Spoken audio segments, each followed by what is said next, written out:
اللہ کے حبیب صلی اللہ علیہ وآلہ وسلم فرماتے ہیں جو رمضان شریف میں بڑا گناہ کبیرہ گناہ کرتے ہیں سال بھر تک فرشتے اس پہ لعنت کرتے رہتے ہیں، اور اگر اسی سال اس کو موت آ جائے، اسی سال جس نے ماہ رمضان میں گناہ کبیرہ کیا تھا، اس نے بڑا گناہ کیا تھا، اب بڑے بڑے گناہوں کو گنایا گیا، مثال کے طور پر کسی عورت پر غلط نیت سے نظر ڈالنا یہ گناہ کبیرہ ہے، جھوٹی قسم کھانا یہ گناہ کبیرہ ہے، ناپ تول میں کمی کرنا یہ گناہ کبیرہ ہے، کسی کو دیکھ کر اس کا مذاق اڑا کے دل دکھانا یہ گناہ کبیرہ ہے، کسی کی امانت میں خیانت کرنا یہ گناہ کبیرہ ہے،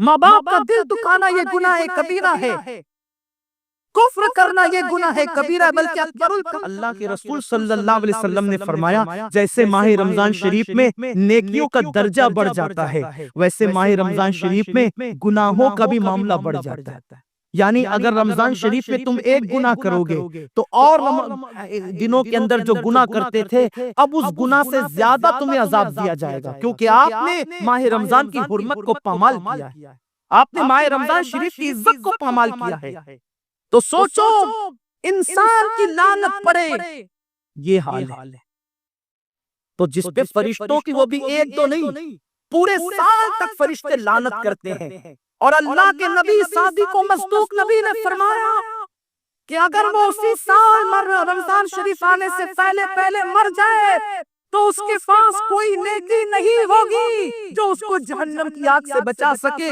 اور اس کا ٹھکانہ تو جہنم ہی ہوگا۔ خدا کے لیے اپنے حال پہ رحم کرو، اپنے آپ کو جہنم کا ایندھن مت بناؤ۔ ہمارا جسم اتنا طاقتور نہیں ہے کہ ہم اپنے جسم پر جہنم کے عذاب کو برداشت کر سکے۔ میری قوم کے جوانوں، اپنی جوانی پہ اترانے والوں، اپنی قوت پہ ناز کرنے والوں، اللہ کے رسول صلی اللہ علیہ وسلم فرماتے ہیں کہ جہنم کی آگ کی ایک چنگاری اگر دنیا کے سمندر میں ڈال دی جائے تو دنیا کے سارے سمندر آگ سے بھڑکنے لگے، وہ چنگاری کو، وہ جہنم کی چنگاری کو سمندر ٹھنڈا نہیں کر سکتے، بلکہ سمندر کو وہ ایک چنگاری بھڑکا دے گی اور سمندروں کے اندر آگ لگ جائے گی، جو ایک چنگاری سارے سمندر کو بھڑکا دے۔ اللہ اکبر، اس جہنم کے اندر یہ چھوٹا سا وجود جو چھوٹی سی، اللہ اکبر، اگر بتی کے چکے کو برداشت نہیں کر سکتا، جو چراغ کی لو کی تیز کو، جو چراغ کی لو کی حرارت کو برداشت نہیں کر سکتا، جو سگریٹ کے چٹکے پر بے قرار ہو جاتا ہے، یہ چھوٹا سا وجود جب جہنم کے اندر داخل کیا جائے گا اس وقت اس وجود کا کیا ہوگا؟ میرے آقا مصطفیٰ جان رحمت فرماتے ہیں کہ جب پہاڑوں کو جہنم میں ڈالا جائے گا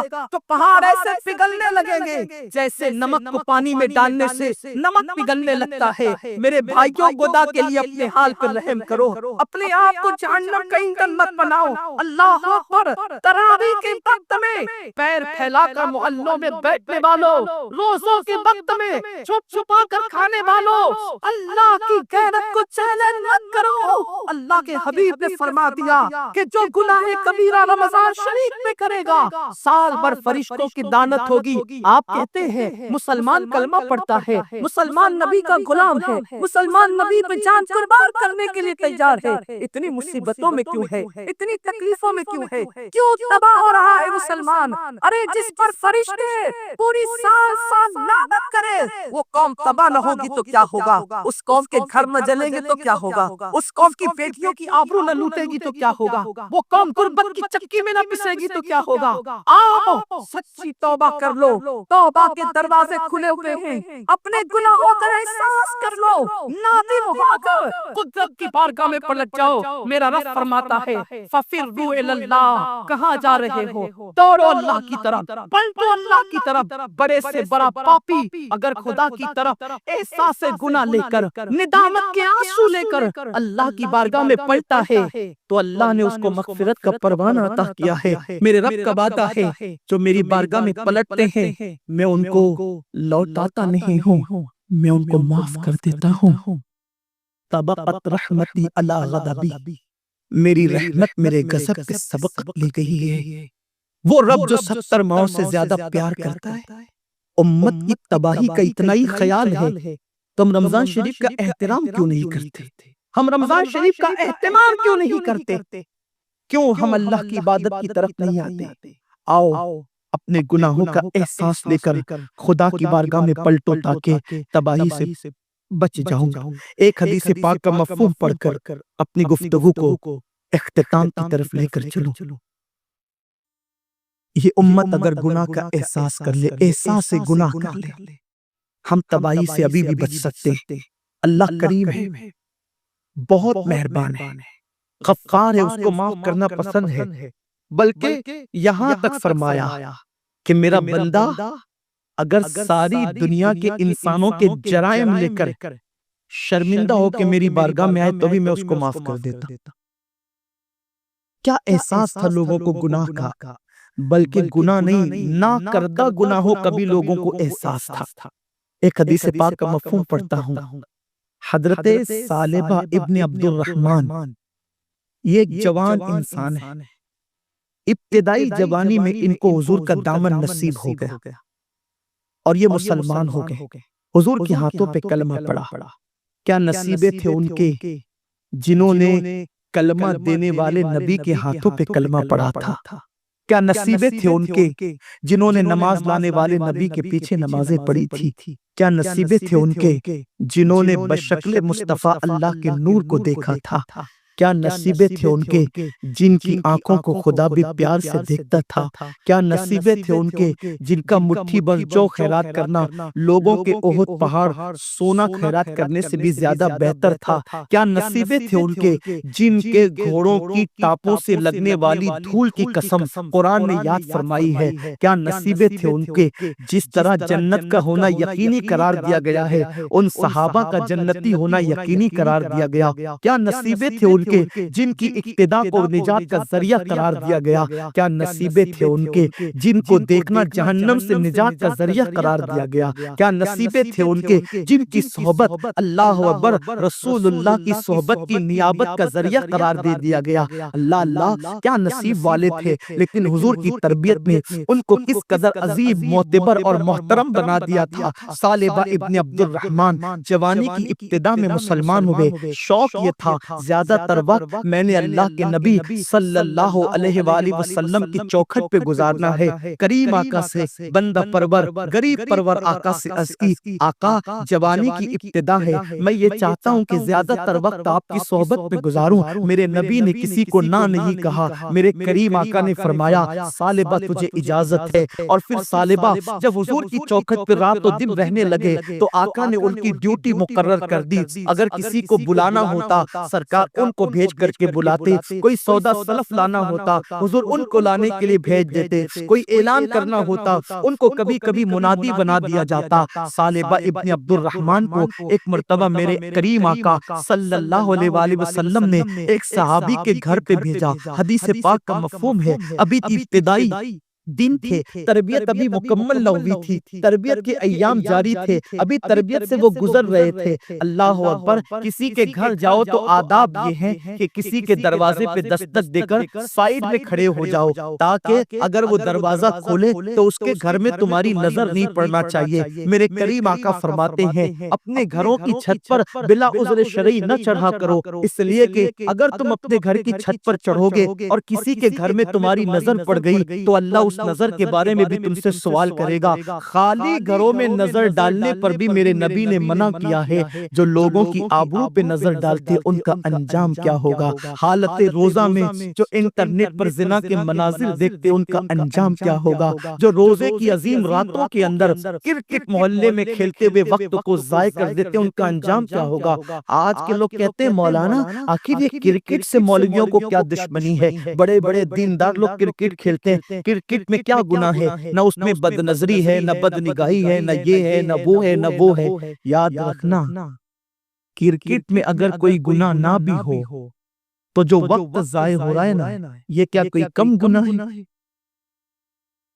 وقت کو ضائع کرنا خود گناہ ہے، وقت کا ضیاع خود گناہ ہے۔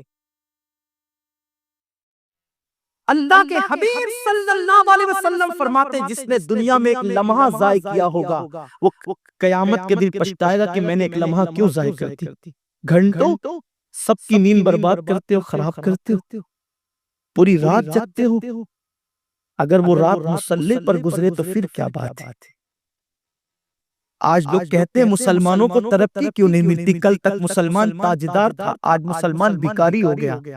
ہم کہتے ہیں اس وقت تک مسلمان تاجدار تھا جب اس کی راتیں مصلی پر اپنے گناہوں کو یاد کر کے روتے ہوئے گزرتی تھی. اب تو رونا ہی نہیں آتا، کیونکہ گناہ کا احساس ختم ہو گیا. احساس زیاں جس قوم سے ختم ہو جائے پھر اس قوم کو ختم کر دیا جاتا. اللہ کے حبیب صلی اللہ علیہ وسلم فرماتے اگر تیرے گھر میں کوئی جھانکے اور اسلامی حکومت ہو اور تو اس کی آنکھ میں نیزہ مار کر اس کو اندھا کر دے تو تجھ پر کوئی مواخذہ نہیں. اس نے جھانکا کیوں؟ اسلامی حکومت ہو تو قانون یہ ہے آپ کسی کے گھر میں جھانک نہیں سکتے. اور آج حالت یہ ہے کہ پڑوسی کی بیٹیاں ہماری نظروں سے محفوظ نہیں. قوم تمہارا اچھا مذاق اڑا رہی ہے. آصفہ کی آبرو کی حفاظت کرنے کے لیے احتجاج کرنے نکلے ہو، تم سے گلی کی بچیاں محفوظ نہیں.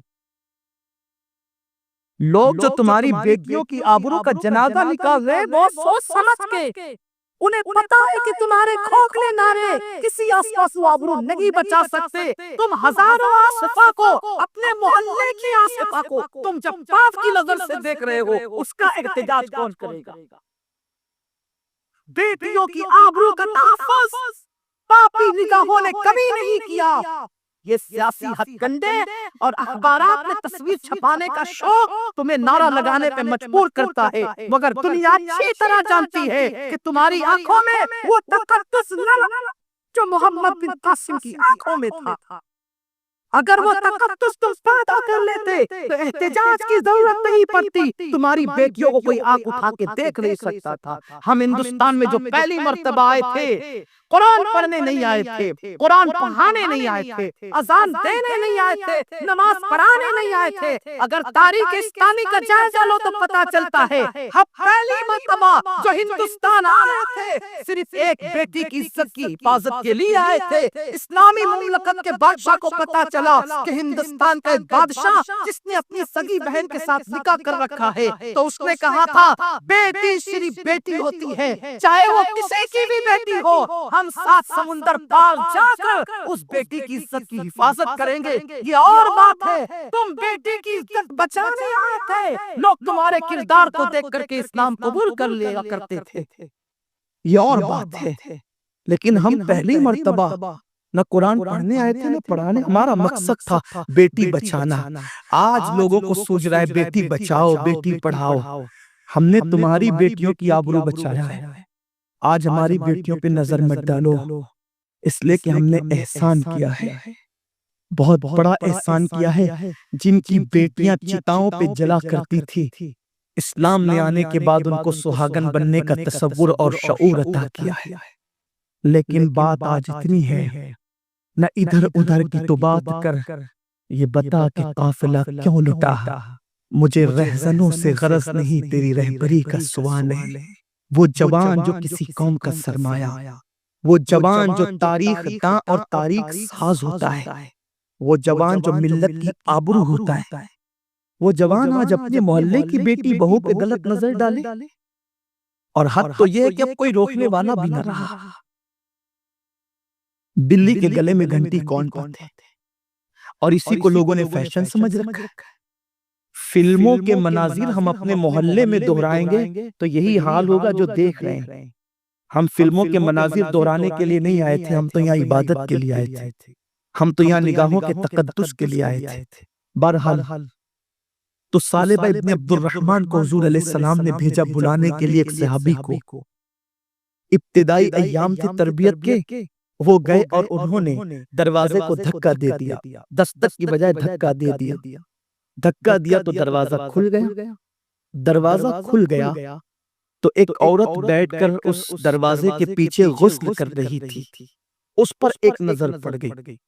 اہل علم جانتے ہیں کہ کتنا ہی گندا منظر ہو، اگر بے ساختہ بے ارادہ اگر کسی پہ نظر پڑ جائے اور انسان فوراً نظر پھیر لے تو وہ گناہ نہیں ہے۔ اور اللہ کے رسول فرماتے کسی ایسے منظر پہ جس کو دیکھنے کو اللہ نے منع فرمایا، بے ارادہ نظر پڑ جائے اور پھیر لو فوراً، پہلی نظر معاف ہے، وہ گناہ نہیں ہے۔ لیکن جن کے رتبے ہیں سوا، ان کو سوا مشکل ہے۔ پہلے ہی نظر پڑی اس نہاتی ہوئی عورت پر، اس پہ میں تبصرہ نہیں کر سکتا کہ اگر کوئی غسل کرے تو اس کی کیفیت کیا ہوگی۔ یہاں بیٹھنے والا مجمع باشعور ہے، عقل مند ہے، دانا ہے، بینا ہے، وہ جانتے ہیں کہ اگر کوئی غسل کرے تو اس کی کیفیت کیا ہوتی ہے۔ پہلی نظر سالبہ کی پڑی، فوراً نظر پھیر لی، اس کو ہم گناہ تو نہیں کہتے، بلکہ اس ناکردہ گناہ کا احساس سالبہ کو اتنا ہوا کہ آنکھ سے آنسو ٹپک پڑے، میں نے کیا دیکھ لیا، مسلمان ہونے کے بعد میں نے کیا دیکھ لیا۔ اور پھر نگاہیں آسمان کی طرف اٹھا کر روتے ہوئے کہتے ہیں، اے اللہ مجھ سے بہت بڑا گناہ ہو گیا۔ دیکھو یہ احساس سے گناہ نہیں ہے، لیکن احساس، ناکردہ جرم کا احساس، اے اللہ مجھ سے کیا ہو گیا۔ اور پھر عشق مصطفیٰ نے انگڑائی دی، محبت رسول نے انگڑائی لی، عاشقوں کی پہچان، عاشقوں کا انداز، عاشقوں کی غیرت عشق رسول۔ حضرت ثعلبہ ابن عبد الرحمن کہتے ہیں، اللہ مجھ سے کتنا بڑا گناہ ہو گیا، تجھے تیری شان ستاری کا واسطہ اس گناہ کی خبر میرے محبوب کو مت ہونے دینا، اس گناہ کی اطلاع میرے حبیب کو مت ہونے دینا۔ اگر ان کو پتہ چل گیا تو ان کا دل ٹوٹ جائے گا، وہ غمگین ہو جائیں گے، مجھ سے ناراض ہو جائیں گے۔ بس اب ایک ہی بات کر رہے ہیں، اے اللہ میرے گناہ کی خبر، تو اس گناہ کا چاہے جتنا بڑا مجھے عذاب دے دے، تیری مرضی، لیکن اس گناہ کی خبر میرے محبوب کو مت ہونے دینا۔ اگر ان کو اس کی اطلاع ہو گئی تو ان کا دل ٹوٹے گا، میرے محبوب کا دل ٹوٹے گا۔ کاش نعتیں سن کر کے جھومنے والی قوم اس عاشق کے احساس کو اپنے دل میں پیدا کرتی، ایک ناکردہ جرم کا اتنا احساس کہ میرے محبوب کو خبر ہو گئی تو دل ٹوٹ جائے گا۔ یہاں تو رمضان شریف میں بھی داڑیاں مڈا کر گٹروں میں پھینک رہے ہیں، یہاں تو سود کے حرام کے لقموں سے افطار کر رہے ہیں، افطار پارٹیاں ہو رہی ہیں مسلمانوں کی۔ کس کو بلا رہے ہیں؟ جن کے پیٹ نہیں بلکہ ان کا حلق بھی بھرا ہوا ہے۔ افطار پارٹیوں میں مدعو ان کو کیا جا رہا ہے جن کے حلق بھی بھرے ہوئے اور جو روزے سے نہیں ہے، اور جو بھیونڈی کے مضافات میں، مالیگاؤں کے مضافات میں، بمبئی کے مضافات میں جو روزے دار بچیاں اپنی ماں سے افطار کے وقت کہہ رہی ہے، ماں کھجور بھی آج ہمارے گھر نہ آ سکی، افطار کا انتظام تو کرو۔ ان کے لیے کوئی نہیں سوچتا۔ یہ مسلمانوں کی افطار پارٹیاں، یہ مسلمانوں کا انداز ہے افطار کرانے کا۔ جن کے روزے نہیں ان کے لیے دسترخوان بچھائے جا رہے ہیں، اور جو پانی پہ افطار کر رہے ہیں، کھجور کھا کر کے جو افطار کر رہے ہیں، ان کا کس کو خیال ہے؟ میرے آقا فرماتے ہیں یہ رمضان شریف غریبوں کے ساتھ غم گساری کا مہینہ ہے، غریبوں کی غم خاری کا مہینہ ہے۔ اما عائشہ صدیقہ سلام اللہ علیہا فرماتی ہے حضور ایسی سخاوت کرتے تھے جیسے دریا ماہ رمضان شریف میں۔ حضور تو سخی بہت تھے، لیکن رمضان شریف میں سخاوت کا انداز ایسا ہو جاتا تھا جیسے دریا بہہ رہا ہے۔ پڑوس میں بچیاں بھوکی ترس رہی ہے جن کے یہاں سحری کا انتظام نہیں، اور ہم سحری کے بعد کھانے کو گھر کے آنگن میں پھینک رہے ہیں۔ کیا انداز ہے! اور پھر کہتے ہیں کہ ہم تباہ کیوں ہو رہے ہیں؟ اب تو مسلمان کافروں کو افطار کرتے ہیں۔ یہ غیرت ایمانی ہے لوگوں کی، کافروں کے ساتھ افطار پارٹیاں ہو رہی۔ اللہ سے ڈرو مسلمانوں، اللہ سے ڈرو، رب کا کچھ خوف کرو۔ اگر تم نے حلق تک کھانے والوں کو کھلایا اور ان غریبوں کو سسکیاں لینے پہ چھوڑ دیا تو قیامت کے دن کہیں ایسا نہ ہو کہ تمہارے روزے تمہارے منہ پہ مار دیے جائیں۔ اللہ کے رسول نے نہیں فرمایا کہ جو پیٹ بھر کے کھا کے سو جائے اور اس کا پڑوسی بھوکا ہو، ایسا بندہ کامل مومن نہیں ہو سکتا۔ ہم نے حضور کی سنت کو ترک کر دی، بلکہ میرے کریم آقا نے تو یہاں تک فرمایا اگر غریب بستی میں رہتے ہو اور سالن کی خوشبو سالن پکتے وقت 4 گھروں میں پہنچ جائے تو تھوڑا سا پانی زیادہ ڈال دیا کرو، کیونکہ جن کے گھروں میں خوشبو پہنچی ہے ان کے گھر تک سالن پہنچا دیا کرو۔ اگر ان کا دل اس خوشبو سے ٹوٹ گیا تو اللہ تبارک و تعالی اس معاملے میں بھی تم سے پوچھ گچھ کر سکتا ہے۔ ذکر کہاں ہے؟ ایک بزرگ سے پوچھا گیا اسلام کہاں ہے؟ فرمایا کتابوں میں۔ مسلمان کہاں ہے؟ تو کہا قبروں میں۔ اسلام کتابوں میں اور مسلمان قبروں میں۔ اب کیا بچا جائے؟ میں یہ تو نہیں کہتا کہ لوگ کافر ہو گیا، استغفر اللہ، کبھی نہیں کہتا۔ میرا مسلک تو اتنا محتاط مسلک ہے، میرے امام نے کہا اگر کسی کے قول میں 99 وجہ کفر کی ہو اور ایک ایمان کا راستہ نکلتا ہو تو ہم ایمان کی طرف اس قول کو پھیریں گے۔ ہمارا مذہب مسلک یہ ہے، ہم مسلک اعلیٰ حضرت کے ماننے والے ہیں، ہم اسماعیل دہلوی کے مسلک کے ماننے والے نہیں ہیں۔ ہمارے مسلک میں بہت احتیاط ہے۔ مولا کائنات نے کہا آسمان سے زمین پہ گرنا آسان ہے، کسی مسلمان کو کافر کہنا میرے لیے مشکل ہے۔ خارجیوں نے جب مولا علی کو کافر کہا تو فرمایا ان کی بے باکی ہے، وہ مجھے کافر کہتے ہیں، میں ان کو کافر نہیں کہتا، یہ میری احتیاط ہے۔ میں آپ کو کافر کہنے استغفر اللہ کبھی بھی نہیں کہہ سکتا، تصور نہیں کر سکتا، بلکہ خدا کی عزت کی قسم اپنے دل کے جذبات پیش کروں کہ جب اب منبر پہ بیٹھ کر کے خطاب کرتے تو یہ سوچ کے کرتے ہیں کہ ہم اپنے مخدوموں کو خادم کی حیثیت سے سبق سنا رہے ہیں۔ اللہ ان کی دعاؤں کی برکت سے ہماری نجات کا سامان کر دے گا۔ ہمارا تصور یہ ہوتا ہے، ہم اس تصور کے ساتھ آپ کے پاس بیٹھتے ہیں اور آتے ہیں، لیکن سوچو تو صحیح ہمارے اسلاف نے کیا کہا؟ مذہب کتابوں میں ہے، مسلمان قبروں میں ہے۔ اب کیا ہے؟ کسی نے کہا نا کہ غلط ہے، مسلمان مارا گیا، وہ ایک تصویر تھی جو مٹا دی گئی۔ کہیں ہم تصویر مثبت تو نہیں بن گئے؟ صالح ابن عبد الرحمن عرض کرتے اللہ جتنا بڑا چاہے تو مجھ پہ عذاب ڈال دے، لیکن میرے محبوب کو اس کی اطلاع نہیں ہونے دے۔ حالانکہ یہ ان کی عشق کی بولی تھی، ورنہ عالم ما کان و ما یکون سے کیا چھپ سکتا تھا؟ جس کی نگاہوں سے خدا کی ذات نہ چھپی، اس کی نگاہوں سے کس کے اعمال چھپ سکتے تھے؟ وہ تو شاہد ہے، شہید ہے، وہ بصیر ہے، وہ عالم ما کان و ما یکون ہے، اور انبیاء کی امت کے اعمال پہ جو گواہی دیں گے، کیا وہ اپنی امت کے اعمال سے بے خبر رہیں گے؟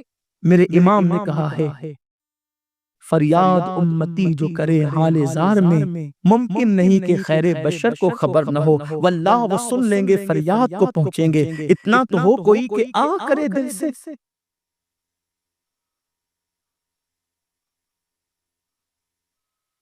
حسن کا نام لے کر تو پکار دیکھ غم میں کہ یہ وہ نہیں جو غافل پس انتظار آئے۔